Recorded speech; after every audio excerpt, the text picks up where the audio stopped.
ખેડબ્રહ્મા તાલુકાના ખેરોજ ગામે પોક્યા ડેડિયાપાડાના ધારાસભ્ય ચૈતર વસાવા અરવલ્લી પર્વતમાળા બસવો તેની સભાનું આયોજન કરવામાં આવ્યું। સભામાં લોકોની મોટી સંખ્યામાં લોકો જોડાયા હતા। ચૈતર વસાવાનું મોટું નિવેદન, જે ડુંગર 100 થી 500 મીટરનો હોય તેને ખનિજ માફિયાઓને ખનન માટે જાહેરાત કરી સરકારે તેનો ચૈતર વસાવાની લોકોમાં ભારે રોષ જોવા મળ્યો। જોકે અમારા અરવલ્લી પર્વતમાળા ઉપર જો આંખ કરી તો અમારા આદિવાસીઓ અંગ્રેજોની સામે લડત લડી હતી, તો શું સરકારની સામે પણ લડશું? અરવલ્લી પર્વતમાળાને બચાવવા માટે ગાંધીનગર જવું પડે કે દિલ્હી જવું પણ જશું, એવું લોકો જણાવ્યું હતું। તો ખેરોજ ખાતે આજે કાર્યક્રમ થયો છે અને આદિવાસી સમાજ સાથે અને આમ આદમી પાર્ટીએ શું નક્કી કર્યું છે અરવલ્લી બચાવમાં? અરવલ્લી બચાવો પર્યાવરણ બચાવો અંતર્ગત આજે ખેડબ્રહ્માના ખેરોજ ખાતે હજારો લોકોની સંખ્યામાં જાહેર સભા મળી છે।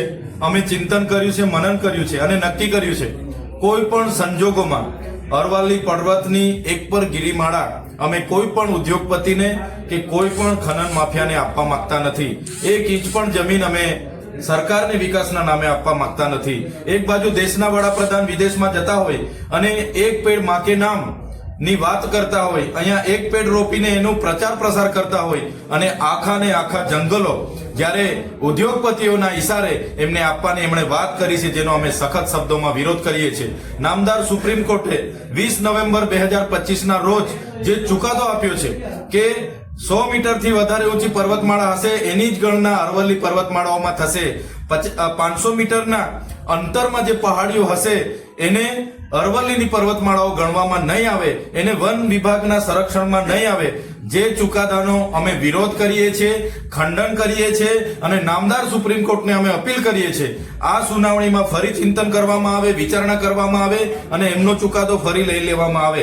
કેમ કે એમના ચુકાદાથી કાયદાકીય રીતે જે કાયદાકીય નીતિ બની ગઈ છે એમાં આ ખનન માફિયાઓને, આ ભૂમાફિયાઓને આ સરકાર રેડ કાર્પેટ પાથરીને અહીંયા લાવશે।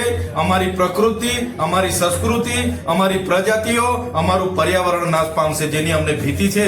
આ માત્ર પહાડો નથી, આ અમારી આસ્થા છે, અમારી અસ્મિતા છે।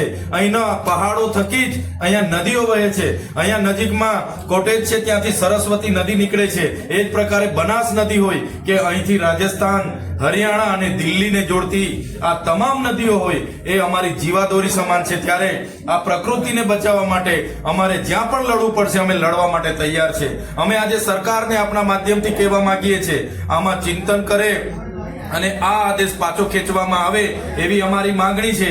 અબજો વર્ષથી આ પહાડીઓ છે, જંગલો છે અને હમણાં આવેલી સરકારો, હમણાં આવેલી સુપ્રીમ કોર્ટ એને તોડવા માટેની જ્યારે કાયદાકીય નીતિ બનાવતી હોય એનો અમે સખત શબ્દોમાં વિરોધ કરીએ છીએ। અમને જરૂર લાગશે, આજે અમે હજારોની સંખ્યામાં આજે અહીંયા સંકલ્પ કર્યો છે, અમે અરવલ્લીને બચાવીને રહીશું। અમને જરૂર લાગશે તો આવનારા દિવસોમાં રાજસ્થાન, હરિયાણા અને દિલ્હીના લોકોની સાથે રહીને, સંગઠનોની સાથે રહીને અમારે દિલ્હી સુધીની કૂચ કરવી પડશે।